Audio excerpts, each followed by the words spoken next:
जय श्री राम दोस्तों, जय श्री कृष्णा। आज मैं फिर आपके साथ चर्चा करने के लिए आया हूँ और यही एक माध्यम है सोशल मीडिया का कि हम कहीं न कहीं अपनी बात अपने दोस्तों से, अपने परिचित परिचित सभी से हम कर सकते हैं। सर्वप्रथम आज नया साल है अंग्रेजी का और इस नए साल की कैलेंडर बदला है। 2024 के बाद 2025 में आप सभी का मंगलमय अभिनंदन। यह वर्ष अंग्रेजी वर्ष का, हमारा सनातन का तो अभी 2 महीने बाद गुड़ी पड़वा को आएगा, लेकिन चूंकि अंग्रेजी वर्ष इसलिए महत्वपूर्ण हमारे लिए और दुनिया के लिए है कि आज तारीखों के साथ इसी का चलन प्राय हो रहा है। आज मैं बात करूंगा राजनीति की। और राजनीति में जो हो रहा है, जो हम देख रहे हैं, उसके बारे में कुछ चर्चा करूंगा।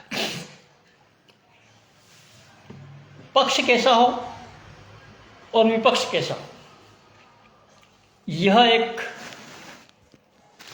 विचारणीय प्रश्न है।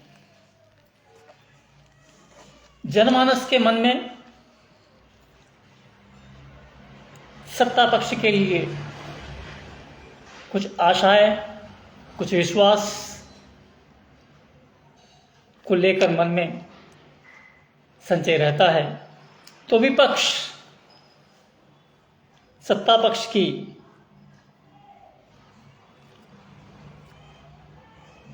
कोई गलत कार्य न करे, कोई उनकी बुराइयां है या खूबियां है उसको उजागर करने का प्रयास करे, यह उनका प्रयास रहता है और प्राय हम यही देखते हैं। सत्ता पक्ष और विपक्ष, चूंकि मैं विद्यार्थी जीवन में लगभग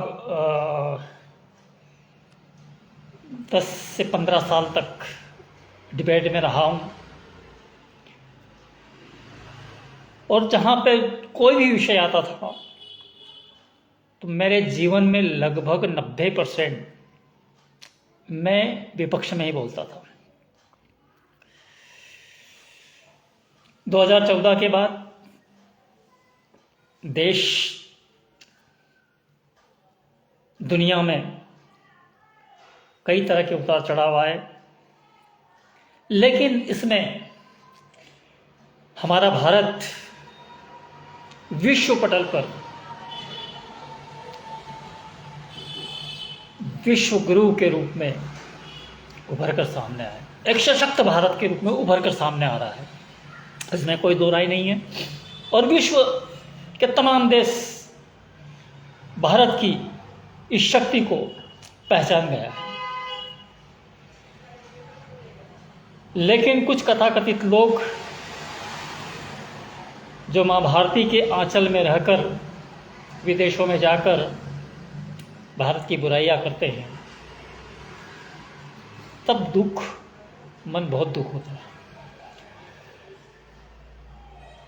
सत्तारूढ़ दल और विपक्ष, यह सिक्के के 2 पहलू है। सशक्त विपक्ष भी होना चाहिए और सशक्त सरकार भी होना चाहिए। इसका एक उदाहरण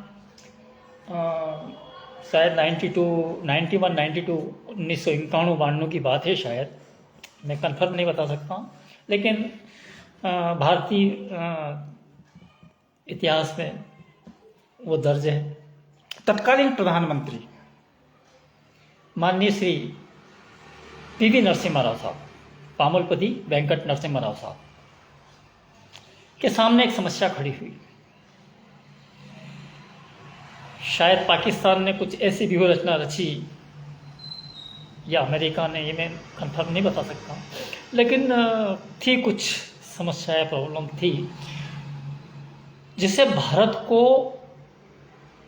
बहुत ज़्यादा घेर लिया गया था।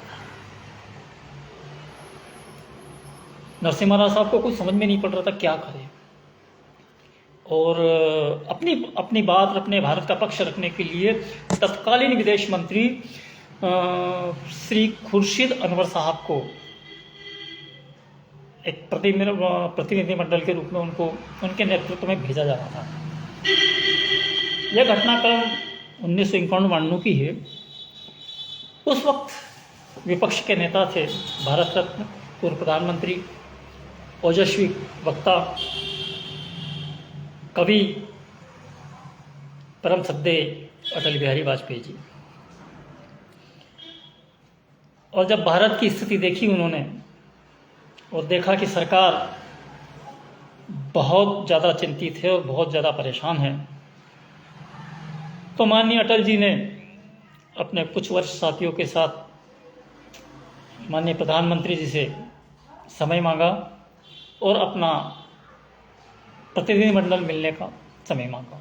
नरसिम्हा साहब तो परेशान थे ही।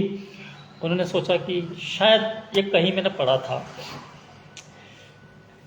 कि इतनी बड़ी मुसीबत सामने आ रही है और ये लोग और क्यों आ रहे हैं। फिर भी उन्होंने उसकी मंजूरी दी। अटल जी अपने समय अपने प्रतिनिधिमंडल के साथ नरसिम्हा राव साहब से मिले। ये सत्ता पक्ष और विपक्ष की बात कर रहा हूँ मैं, सरकार और विपक्ष का दायित्व है देश के प्रति, राष्ट्र के प्रति, ये बता रहा हूँ। प्रधानमंत्री जी के समक्ष अटल जी गए और अटल जी ने कहा कि इस दुखद घड़ी में हम आपके साथ हैं, आप जो भी निर्णय राष्ट्र हित में लेंगे हम पूरा समर्थन करेंगे। अब क्या चाहिए साहब नरसिम्हा राव साहब को, डूबते के लिए कि ना एक तिनका काफ़ी है। और नरसिम्हा राव साहब को लगा कि अब कुछ किया जा सकता है। नरसिम्हा राव साहब ने भी बहुत बड़ा विशाल हृदय से दिखाया।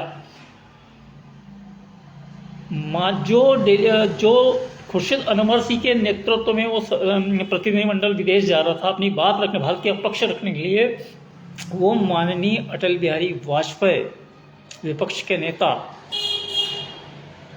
के नेतृत्व में भारत का प्रतिनिधिमंडल अपनी बात रखने के लिए गया। और अटल जी तो फिर अटल जी हैं, माँ शारदा के वरद पुत्र, उनके ओजस्वी वक्तव्य, उनके शैली दुनिया में शायद आज़ादी के बाद तो मैं नहीं मान सकता कि कोई इतना बड़ा विद्वान हिंदी का प्रखर वक्ता रहा होगा। अटल जी ने अपनी बात रखी, भारत का पक्ष रखा और भारत की कूटनीति उस वक्त सफल हो गई। यह मैंने इसलिए बताया कि विपक्ष और पक्ष कैसा होना चाहिए। जब देश की बात आ जाए तो हम अपने आपसी मतभेद को भुलाकर हम सिर्फ देश के बारे में सोचें, अपने राष्ट्र के बारे में सोचें। आपको प्रधानमंत्री को जितनी गालियां देना हो दो, उनकी जितनी बुराई करना है करो, उनको जो बोलना है बोलो, उनके हर अच्छे काम को सपोर्ट करो। अगर बुरा करना है निश्चित रूप से उनको दिखाओ कि यहाँ आप गलत हैं। यह काम विपक्ष का है। लेकिन भारत में रह करके, माँ भारती के आंचल में रह करके तुम विदेश जाकर भारत की बुराइयां करोगे तो यह बर्दाश्त कम से कम एक भारतीय तो नहीं कर पाएगा। और बहुत दुख हो रहा है आज एक कि जहां वर्तमान में पूर्व प्रधानमंत्री अर्थशास्त्री स्वर्गीय डॉक्टर मनमोहन सिंह जी के निधन के बाद यह देश शोक में डूबा है।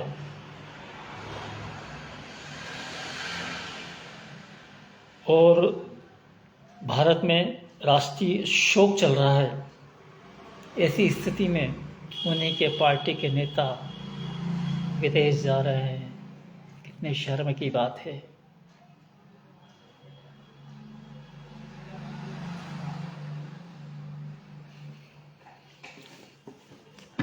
बहुत दुख होता है कि हम कितने गिर चुके हैं और फिर भी कहते हैं कि संविधान खतरे में है। पुस्तक दिखाई जा रही है संविधान संसद के अंदर कि डॉक्टर भीमराव अम्बेडकर साहब के संविधान के साथ छेड़छाड़ की जा रही है, उनको तो तोड़ा जा रहा है, उसको मरोड़ा जा रहा है। अडानी अंबानी के पीछे पड़े हैं। अडानी अंबानी 2014 के बाद नहीं बने हैं। मिस्टर राहुल, राजीव, फिरोज, जहांगीर खान, ये 2014 के बाद नहीं बने हैं। अंबानी और अंबानी, अनिल अंबानी और मुकेश अंबानी के पहले धीरू भाई अंबानी ने कब से शुरू किया था, जब एक पेट्रोल पंप पे वो नौकरी करते थे। इस देश की इकोनॉमी में उनका बहुत बड़ा योगदान है। अगर तुमने इतनी हिम्मत है तो कोको कोला के खिलाफ बोल कर बताओ, विदेशी कंपनियों के खिलाफ बोल के बताओ।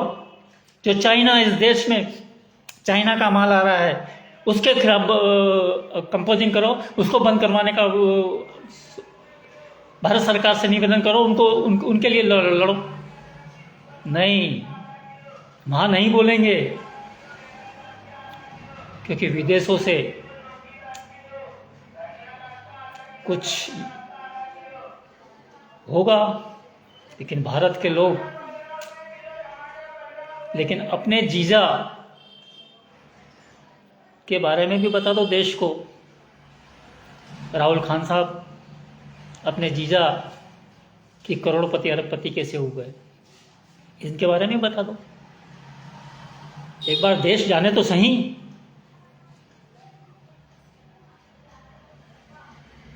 संविधान की बात करते हैं। 1975 में संविधान की धज्जियां उगड़ी थी जब देश में आपातकाल लागू हुआ था। 1984 में दिल्ली के निहत्थे शिक्षकों को नरसंहार किया था, तब संविधान खतरे में नहीं आया था। आज़ादी के बाद जिस भीमराव अम्बेडकर साहब ने, जहां पर संविधान में कोई वो नहीं था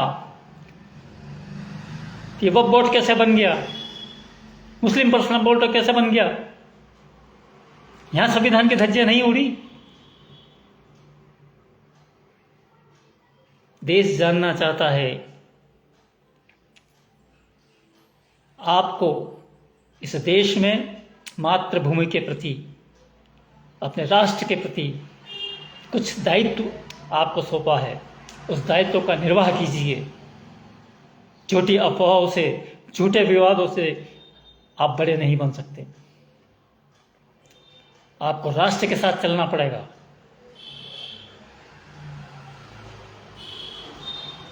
कहने को बहुत कुछ है, लेकिन आज हमारे सामने इस देश का नागरिक निश्चित रूप से आज है, कुछ मलाल है, कुछ, लेकिन फिर भी हम अपने दायित्व का निर्वाह तो करें। विश्व पटल पर भारत की आज जो शक्ति दिखाई दे रही है, जो विश्व पटल पर भारत का नाम दिखाई दे रहा है, यह दर्द कहीं न कहीं राहुल गांधी को इस बात का है, पूरे विपक्ष को है।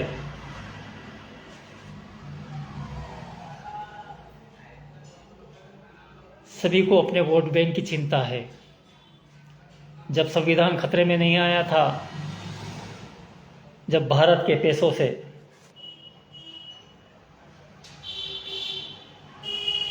सब्सिडी लेकर के हज पर जाते थे, तब संविधान खतरे में नहीं आया था। तब संविधान खतरे में नहीं आया था जब भारत के पैसों से बाउंड्री वॉल का निर्माण होता था कब्रिस्तानों के। तब विपक्ष के लोग ये कहते थे कि भारत के संसाधनों पर पहला हक मुस्लिमों का है। तब भारत संविधान खतरे में नहीं आया था। आज चंद मुट्ठी भर लोग राम और कृष्ण की धरती पर रह करके वो विदेशी लुटेरे बाबर की तुलना हमारे आराध्य से कर रहे हैं। संभल में क्या हो रहा है? पूरी दुनिया देख रही है। संभल में निकल रहा है मंदिर। क्यों निकल रहा है? क्योंकि जो 2 कौड़ी के विदेश से आए थे टटपुंजे लुटेरे गधे पर बैठ करके, उन लोगों ने इस देश की संस्कृति, इस देश की आस्था पर प्रहार किया था। क्या इस देश के लोगों का दायित्व नहीं है कि किसी कालखंड में अगर उनके आस्था पर प्रहार हुआ, उन आस्थाओं को बदला गया, तो आज हम पुनः उनका पुनरुत्थान करने के लिए आगे आए? क्यों पेट दर्द होता है तुम लोग? सच्चाई को क्यों नहीं स्वीकार करते कि हाँ, ये राम और कृष्ण की धरती है। ये विदेशी लुटेरे बाबर, औरंगजेब, तैमूर और न जाने कौन कौन, उनके नाम से, उनके जन्म जहाँ के हैं या वहाँ पे उनके नाम से उनके मुद्रालय नहीं है, और यहाँ पे उनको मस्जिदें चाहिए। बहुत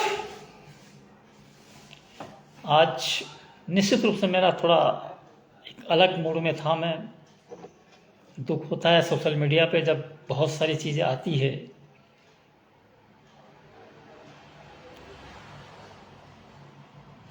राम और कृष्ण की धरती, शिव और बुद्ध की धरती, भगवान महावीर और गुरु गोविंद सिंह की धरती है ये, लेकिन किसी विदेशी आक्रमणकारी लुटेरों की धरती नहीं है ये। बहुत जिम्मेदारी के साथ आज बोल रहा हूँ। और जो लोग मानते हैं कि ये धरती बाबर और औरंगजेब की भी है,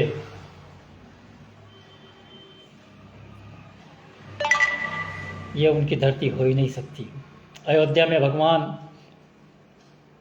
और हमारी आस्था त्रिलोकीनाथ प्रभु श्री राम की जन्मभूमि है।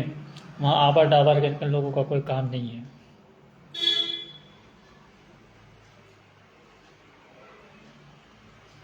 आप सबको, और जो लोग मानते हैं, कोई कह रहा था कि हम बाबरी मस्जिद जो शहीद हुई है, हम अपनी संतानों को, अपनी औलादों को बताकर जाएंगे। शहीद किया गया। शहीद किसे कहते हैं भाई? एक विदेशी लुटेरे के लिए। और इतिहास गवाह है, आज भी संभल में जाके देख लो, ईमान की बात करने वालों, जो सांसद पे करोड़ों रुपए का बिजली चोरी का प्रकरण बना है, कुर्की के आदेश हो चुके हैं। ये कड़वा सच है। बावड़ियाँ निकल रही, उन बावड़ियों के ऊपर मकान बन लिए।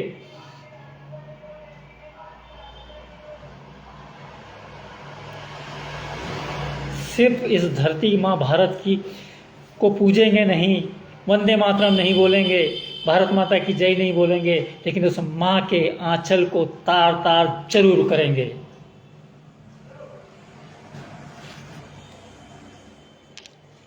बहुत दुख होता है कि हम सत्य को कबूल नहीं कर सकते।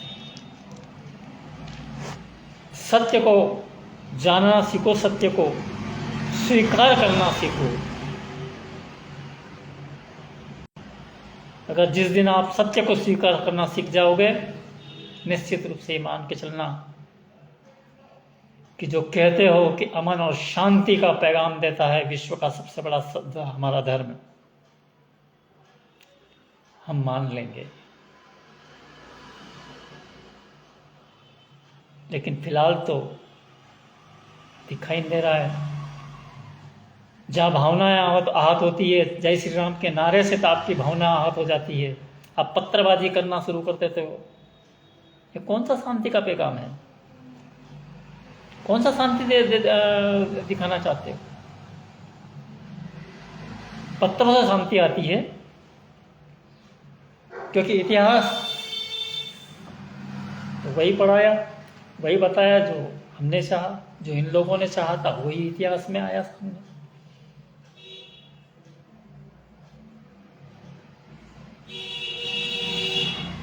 खैर, पर्दे खुलेंगे तो और बहुत ज़्यादा खुलेगी। देश दुनिया के सामने चुनौतियां हैं, उन चुनौतियों को स्वीकार करने का और दृढ़ता से मुकाबला करना चाहिए। और मैं बात कर रहा था, मैं आता हूँ आपस पक्ष विपक्ष की। एक स्वच्छ राजनीति के लिए सरकार और विपक्ष दोनों खुले मन से सबका साथ, सबका विकास, सबको एक नज़र से देखे, कोई बड़ा नहीं, कोई छोटा नहीं। यह नहीं है कि एक कोई जाति विशेष के लिए हमारा उद्देश्य अलग हो और दूसरे के लिए अलग हो। जैसे एक छोटा सा उदाहरण देता हूँ कि दिल्ली का एक बहुत बड़ा रेप केस हुआ था, निर्भया कांड, जिसका सबसे जघन्य अपराधी तो दिल्ली के मुख्यमंत्री ने 10 लाख रुपए और एक शायद मशीन दी थी। यूपी में किसी का मर्डर हुआ था, उसको 1 करोड़ रुपए दिए थे। ये वोट बैंक को प्रलोभन देने का काम था कि वोट बैंक को कैसे रखा जाए। लेकिन वही मुख्यमंत्री तब राजस्थान नहीं गया जब एक कन्हैयालाल को मारा गया था। इस तरह का भेदभाव नहीं होना चाहिए। अगर ये भेदभाव होता है तो देश के लिए गलत संदेश जाएगा। सबका जो अपराधी है वो अपराधी है, चाहे वो किसी भी धर्म का हो, उसका फिर पक्ष नहीं लेना। और जो सच है कि नहीं इसने ये काम किया, चाहे फिर कोई भी हो, उसका खुल के साथ। लेकिन चश्मा उतार करके हम किसी के लिए अलग, किसी के लिए अलग, इस तरह की राजनीति नहीं होना चाहिए। देश के लिए हमें अपना अमूल्य समय देना पड़ेगा और जो सच है उसका साथ देना पड़ेगा। विपक्ष को भी यही चाहिए। राहुल खान जो समय आने पे, चुनाव के समय पे केरल में कहीं और उनका रूप होता है, तमिलनाडु में कोई और रूप होता है, एमपी में आते हैं तो और अलग रूप होता है। तो ऐसे बहरूपिया बनने की ज़रूरत नहीं है। जो है उसको स्वीकार करो कि हाँ मैं हूँ, मैं नहीं करूँगा। जैसे योगी जी, भैया मैं भगवा में रहूँगा, मेरे को कोई लेना देना नहीं है, मैं जाऊँगा सब जगह, लेकिन मैं मेरा चोला नहीं छोड़ूंगा। बात खत्म। आप पे कोई प्रश्न नहीं करेगा। लेकिन आप बहरूपिया बनोगे तो फिर प्रश्न तो, सवाल तो खड़े होंगे भाई। बस आज के दिन इतना ही। देश राष्ट्र के लिए सच का सामना करें। संविधान खतरे में कल भी नहीं था, संविधान खतरे में आज भी नहीं है, लेकिन कुछ नीतियां आपने बदली है। जो संविधान आपने बदला है वर्ग विशेष के लिए, वह चिंता का विषय है। और उसके लिए आपको स्वीकार करना चाहिए कि हाँ, हमारे पुरखों से गलती हुई थी।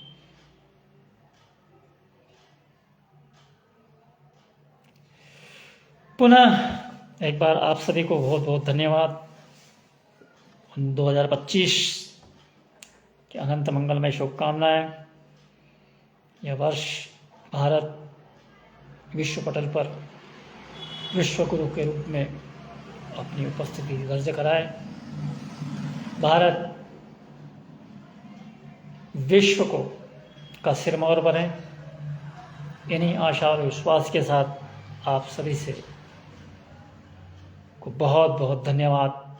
मैं फिर आऊँगा एक नए विषय के साथ, एक नए सब्जेक्ट के साथ। तब तक के लिए जय श्री राम, जय श्री कृष्णा, वंदे मातरम, भारत माता की जय।